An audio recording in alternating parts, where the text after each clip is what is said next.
Miami bolstered their roster on Monday, but still have some loose ends to tie up. How does the acquisition of Norman Powell impact Tyler Herro's extension? We'll answer that and hear from Davion Mitchell and Simone Fontecchio on today's episode of Locked On Heat.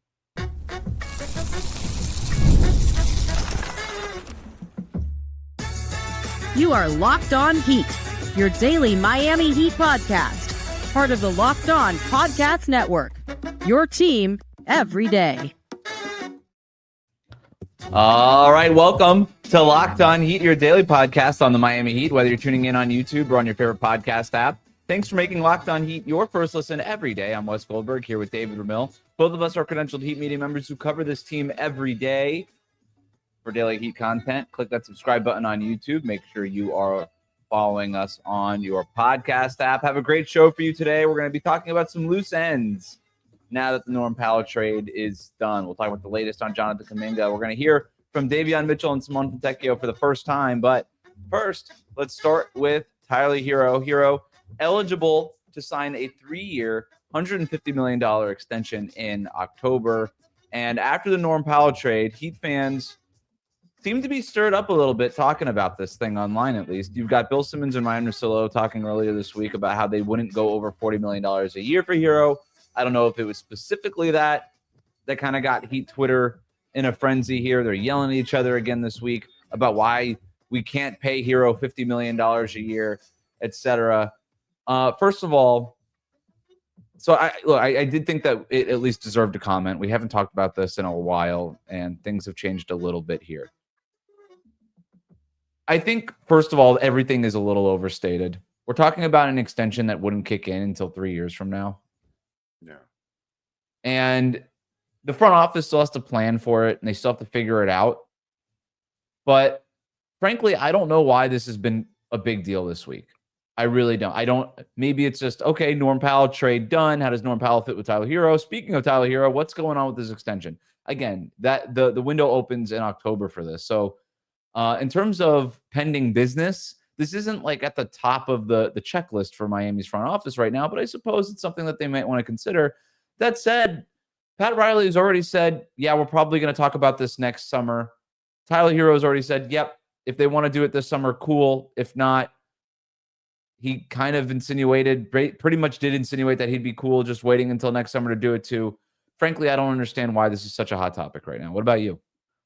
It just kind of feels like the contract extension around the NBA, not just specifically to Miami or to Tyler, is kind of indicative of the team's level of interest in said player. If you offer that extension right away, it's kind of a sign of how much you appreciate that player or have faith in their ability to be a cornerstone for the franchise and somebody that you want to lock into a contract right away. So from that perspective, I think that kind of changes how people interpret it. It's like, you offer me the money as soon as you can. It's because you believe in me and want me to be a part of the team right away. And I think Tyler is such a hot button topic for Heat fans in general, because despite his production last season, despite the continued growth over the course of his career, the All-Star selection, the accolades that he's been able to accomplish, he's still a very polarizing player, because we have yet to see him be anywhere near dominant in the postseason when it matters most. And if that's the case, then that kind of puts a cap on how you can view him and his potential. Where does he fit? He's not a star level player, despite the fact that he was named an all-star. He is a very good scorer and a very good player, but I think you and I both agree there is a limited ceiling to him, one that we don't frankly see in Bam Adebayo. I think Bam has a ceiling, but it's a little different because Bam's impact is so much broader than what Tyler's is. Tyler has emerged as a playmaker. He's also improved as a defender, although that's still a glaring problem. But it's his strength as a scorer that it's allowed him to, frankly, have a career at the NBA level in the first place. So what is it that we're looking for from Tyler? And I think that's where you kind of have to look at it from that perspective, is just see, is Tyler going to continue to develop in other aspects of his game, or is he going to just be a kind of one-dimensional player? And that being the case, then you look at what Miami's been able to accomplish as a team regarding their postseason over the last couple of years, and you don't necessarily have faith in Tyler to be the kind of individual player who can carry you well beyond that. And we've seen it too often, frankly, around the NBA, is that players get overpaid and that becomes a big area of concern for their fan base. And you're kind of tied to this one-dimensional player. I mean, you look at what happened with Washington and Bradley Beal, just as an example. So I think fans have a right and are right to be concerned about this, because you want to have some kind of a plan. I think Miami's fallen short of what their goal was this offseason. And I think that if you're going to be paying a player like Tyler Herro that kind of money, you at least want some confidence or assurance that he's going to continue to develop. And frankly, I don't think that exists. I think. No, go ahead. No, it doesn't have to be something that's answered right away. Right. And he's a one-dimensional player. He's a very good scorer. He's getting better at that one dimension, right? Like, he's very elite in that one dimension, but he's always going to be that. He's never going to be a good defender. He's never going to be a good passer playmaker guy. He's gotten better. It's never going to be the strength of his game. You know, he's got a great floater. He's good. He's got a great 3-point shot. The mid-range thing is there for him. Like, there's things that he's a 3-level scorer at this point. He's gotten better at getting to the free throw line, all these things. But at the end of the day, Tyler Herro, the way to make Tyler Herro better is to put him next to a primary playmaker type. That's how Tyler Herro gets better, is in the utilization of Tyler Herro, making sure that he's playing to his position and that he's being put in a position to succeed. That's how you make Tyler Herro better. At the same time, if you want to go get that lead playmaker guard type guy, and I'm not talking about even like a Tyus Jones guy who just dribbles the ball up past half court and then passes it, a guy who could really bend the defense and do something. That guy is going to cost you. Yep. And that's why you can't. That's why this conversation of, well, if you're going to pay Bam and you're going to pay Tyler, you want to get a third star. We've seen how that doesn't work, right? Like, the league punishes teams that are paying 3 or 4 players that much of the cap. And if you're going to spend $150 million plus on 3 players, that takes away from your depth. It takes away from all those other things. You've got to nail the draft. These players that you do draft have to be good pretty much right away. It's a really it's a tough line to walk on. I'll say this though. Here's where I fall on Tyler Herro. Yeah. You can't pay him more than $40 million a year. You can't pay him the full. You definitely can't pay him $50 million a year. You can't pay him the max extension. $150 million over 3 years. You can't do it. He's a very good player. He's not that good. And I don't think he ever will be. And that's okay. I am the Tyler Herro apologist, man. Like, this is not a slight or anything. It's just some players are superstar players worth $50 million a year. Most of them aren't. And Tyler Herro is an all-star and a very good player, but he's not a superstar, supermax type of player. And that's okay. It's not a slight. Very few players are that. But to your point, you can't. There was a point in time where in the NBA, you just gave the max player, or you just gave the player the max if they qualified for it. You gave Bradley Beal all of it. You gave Zach LaVine all of it. You gave Brandon Ingram all of it. You gave these guys the full max. But in this new apron world that we live in, you can't do it anymore. And these things are up to negotiation. I think you're seeing some of that right now with some of the restricted free agents that are out there. I think you're seeing some of it with some of these other extensions that have been signed. I think you're seeing it right now, frankly, with Trae Young in Atlanta, right? The Hawks, it doesn't sound like want to give Trae Young the full max. And Trae Young has a lot more on his resume than Tyler Herro does, right? A lot more pedigree also. Yeah. And we're entering a world, and it's going to be tough, but I think Tyler Herro is going to be a really interesting test case of, I know you're eligible for $50 million a year. We're not going to do that. What are you willing to accept? And are you going to be okay with that? Because that's the concern. But if you're Tyler Herro, do you really think you're going to get $50 million from another team? Because I got news for him. No, nobody else is going to pay him that. So at some point, the market is going to dictate, like, happy, unhappy, we don't care. This is business. And the market's going to tell you what you're worth. Do you really think that's the case? I mean, again, it depends, I suppose, on how far down the road Miami's front office kicks this can in particular, because I think if you punt for too long and just wait, and if Tyler continues to show development in other aspects, then all of a sudden that price goes up higher and higher, and then there will be teams willing to pay for it. Well, right or wrong. If he gets better and becomes worth $50 million a year, great. That means he just became the number one option on a championship caliber team.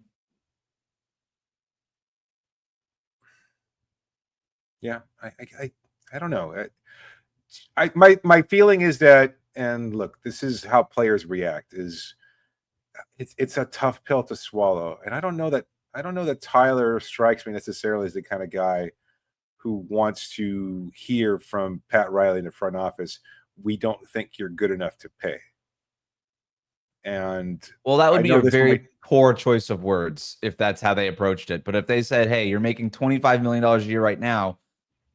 Would you like $10 million more than that on your next contract? Because we value that we value you at $35 million a year."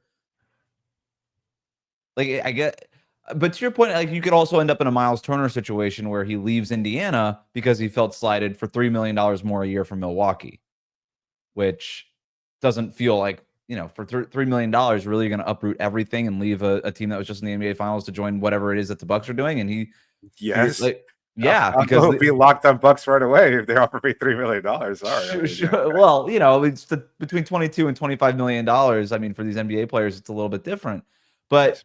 you definitely know that the emotions were probably part of it a little bit. So I hear what you're saying.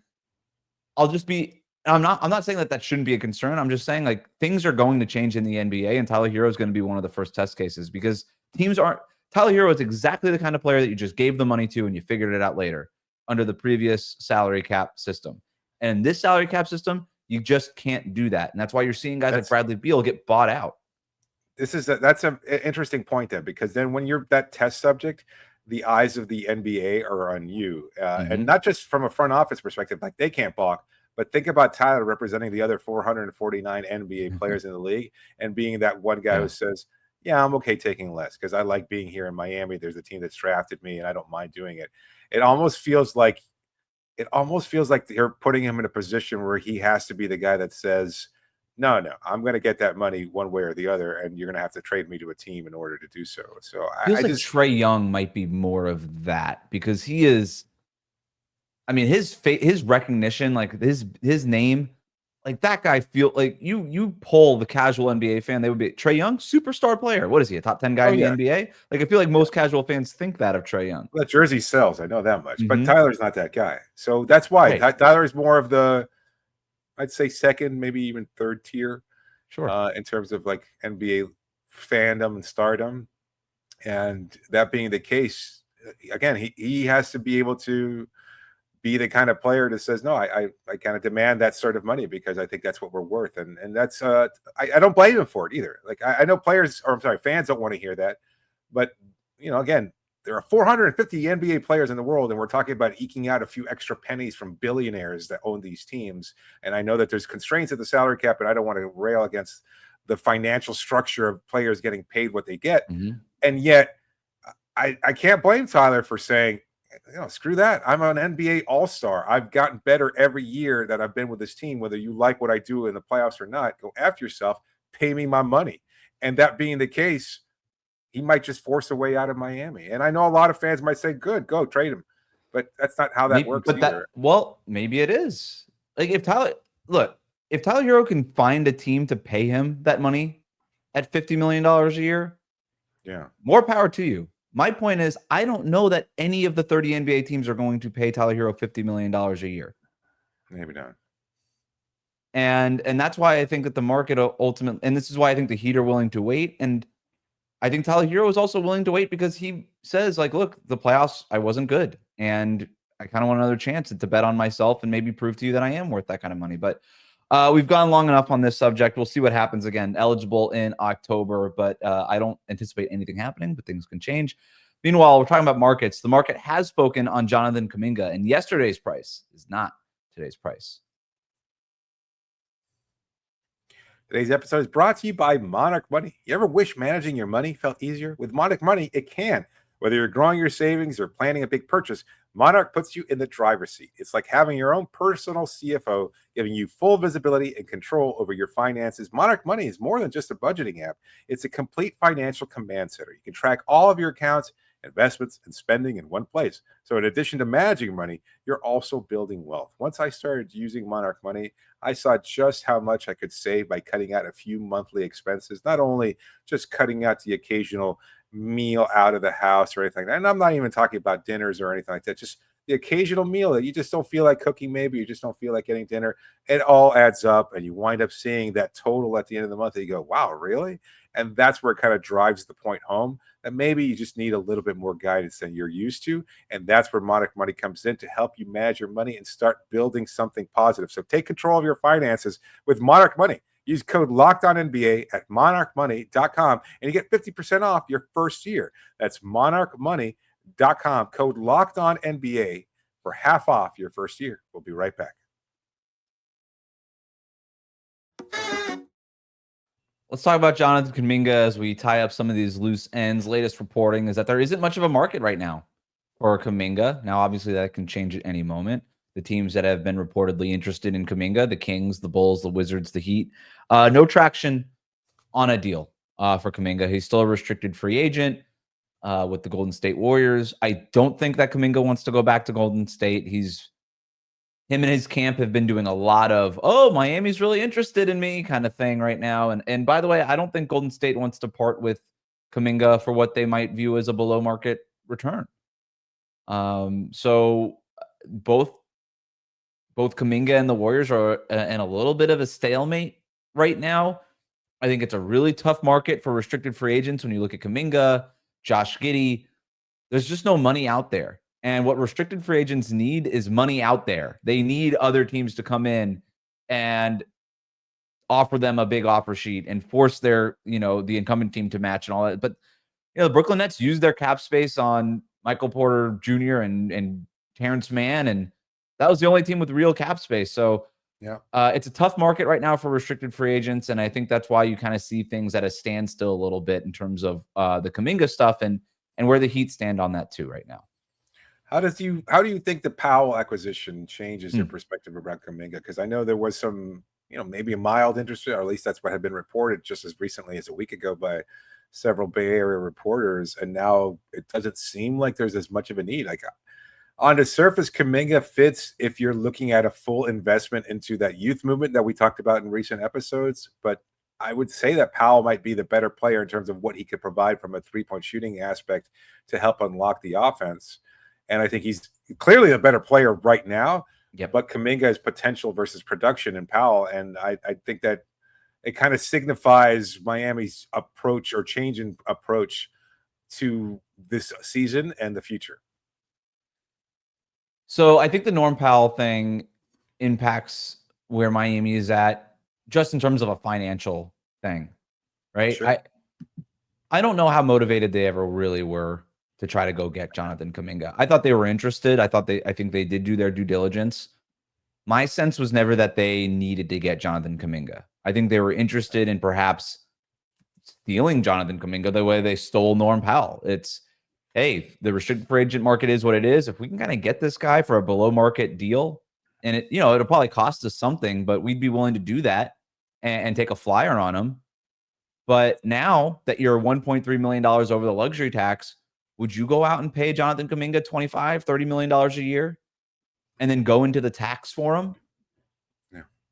I don't know that Miami wants Kuminga that bad. And that's why I think the market is what it is with him. I don't know what happens next, but, the Warriors could offer him a contract.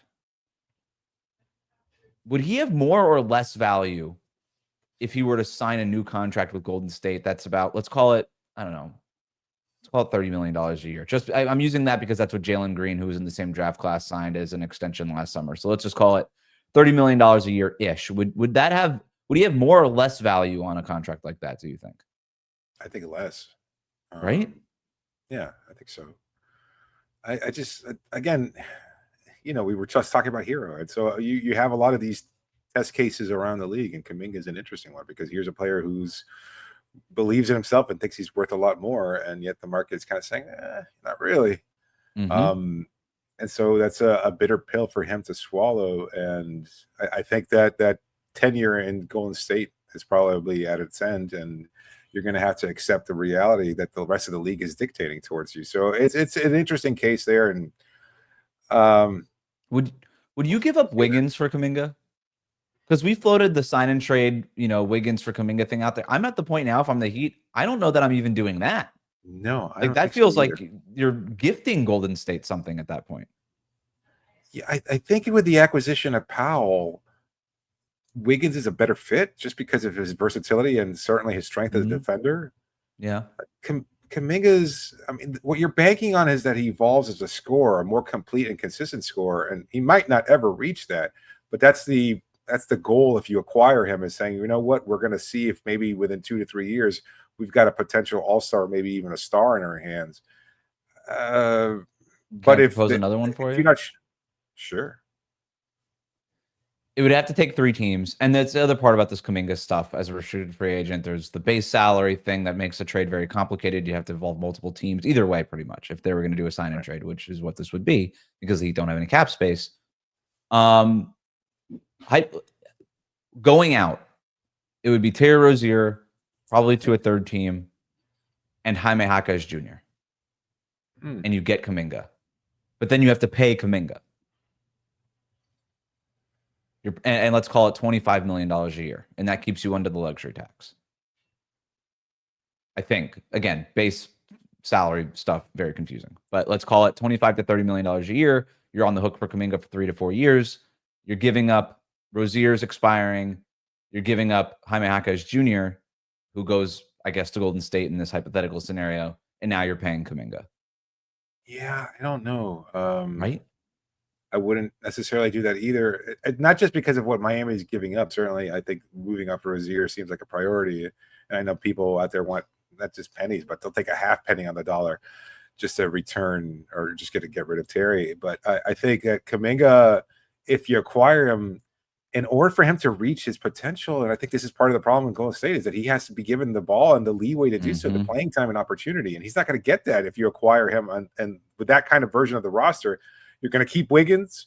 You're going to have Norman Powell. You're going to have Tyler starting. It's like, well, aren't you basically slotting him into the same role he had in Golden State, which pissed him off in the first place? So it's not just the money. It's also the opportunity to show I'm worth that kind of money. So I think acquiring him that way, then just to pigeonhole him back into the same spot would be kind of a disservice to him and to the team. We heard from both Davion Mitchell and Simone Fontecchio on Tuesday, and what they had to say should have Heat fans excited. We'll talk about that next here on Locked On Heat.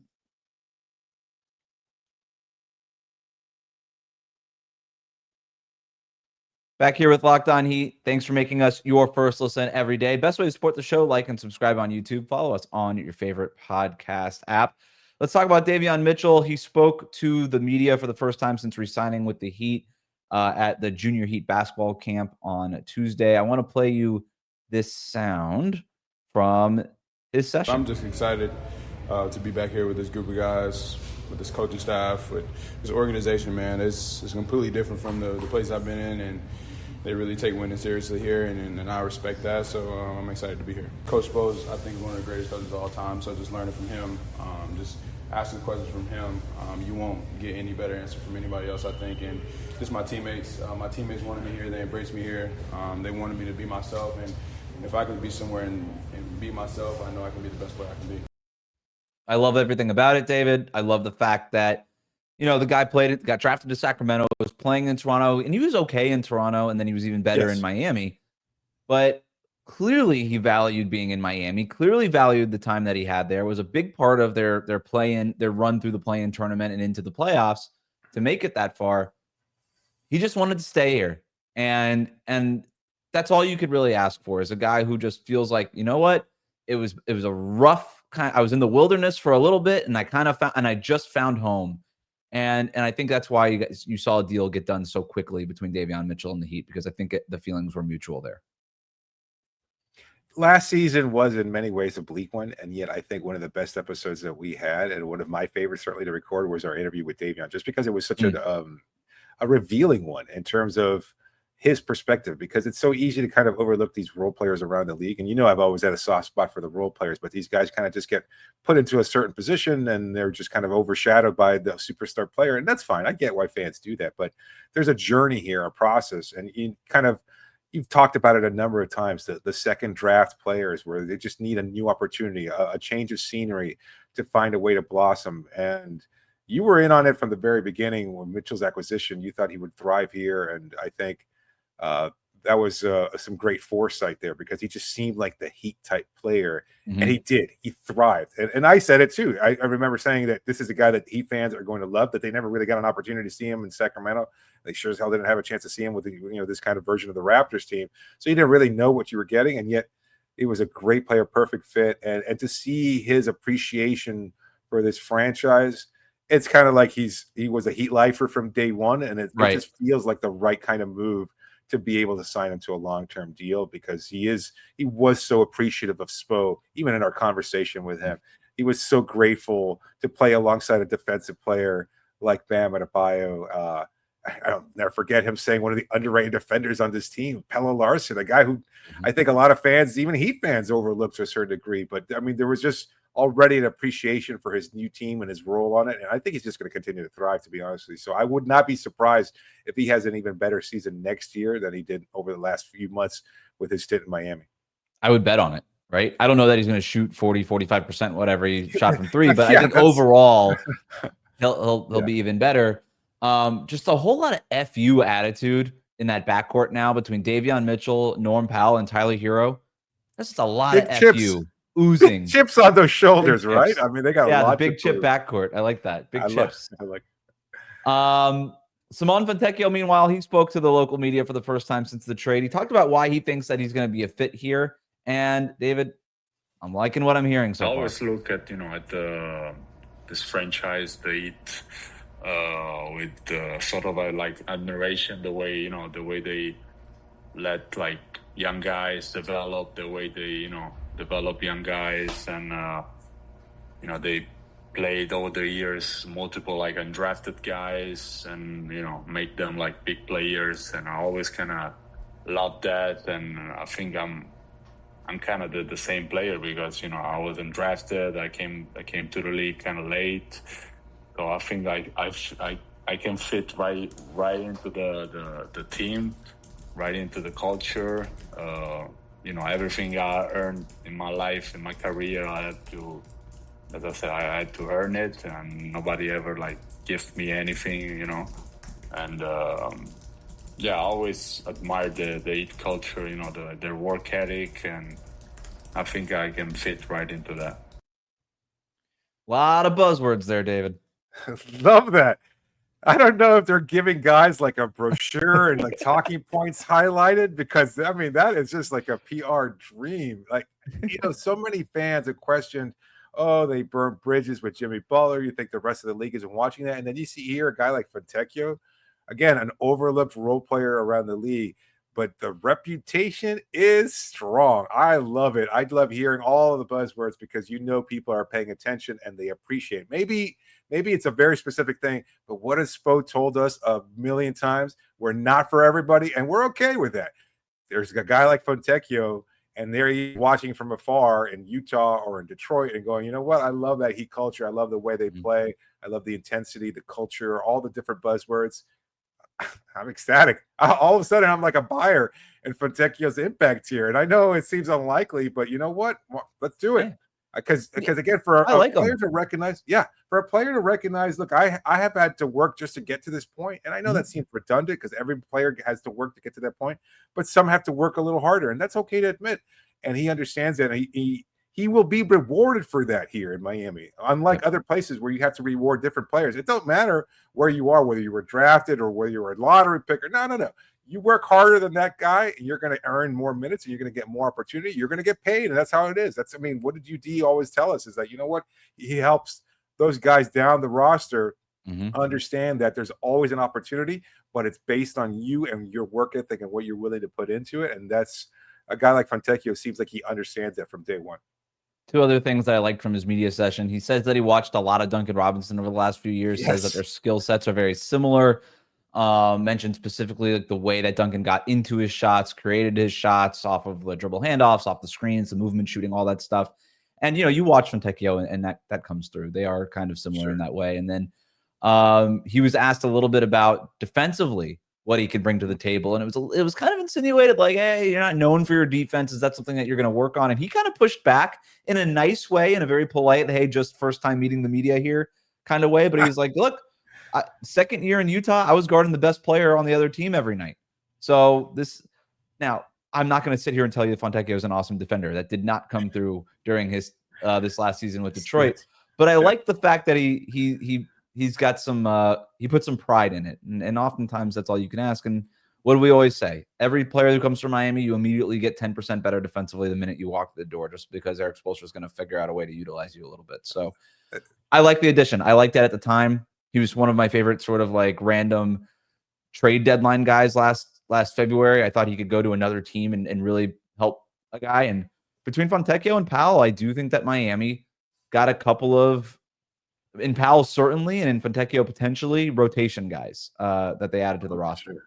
For sure. Yeah, it was it helps ease the loss of Duncan Robinson, but with a guy who, again, who's willing to put in the work and has already studied what Robinson does. We're going to see the Ray Allen offensive package, right? I mean, we're going to see a lot of those kind of same actions, a lot of floppy, et cetera, whatever, just to get him into those kind of open spots. It's going to be really interesting, And I think that he's going to be a pretty decent addition. And like, I know that every time Miami played Detroit, he always had the random scrub heat killer aura about him because he was just that kind of guy. And he's had some big moments here. He had a couple big games against Miami, but I think the potential's certainly there. And, you know, considering what you're paying him for next season and what Duncan wound up getting from Detroit, I'd say it's a pretty good addition to make up for the loss of Robinson. And adds to that little international corner that we've been talking about in the locker room. You've got Fontecchio, Pelle Larsson, Yakachonis, Nikola Jovic. You've got two-way Vlad Golden in here. He's got some like Russian heritage, I think. I don't know if ever lived overseas. I should probably look that up before I start talking about him. But yeah, little international corner there in the locker room. We like it. That'll do it for us today. Thanks for making Locked On Heat your first listen. For your second listen, find the Locked On NBA podcast where there is no offseason. Doug, Matt, and Hayes keep you up to date on contract negotiations, rumors, and everything you need to be the most informed NBA fan. Find Locked On NBA on YouTube or wherever you listen to podcasts. Part of the Locked On Podcast Network, your team every day.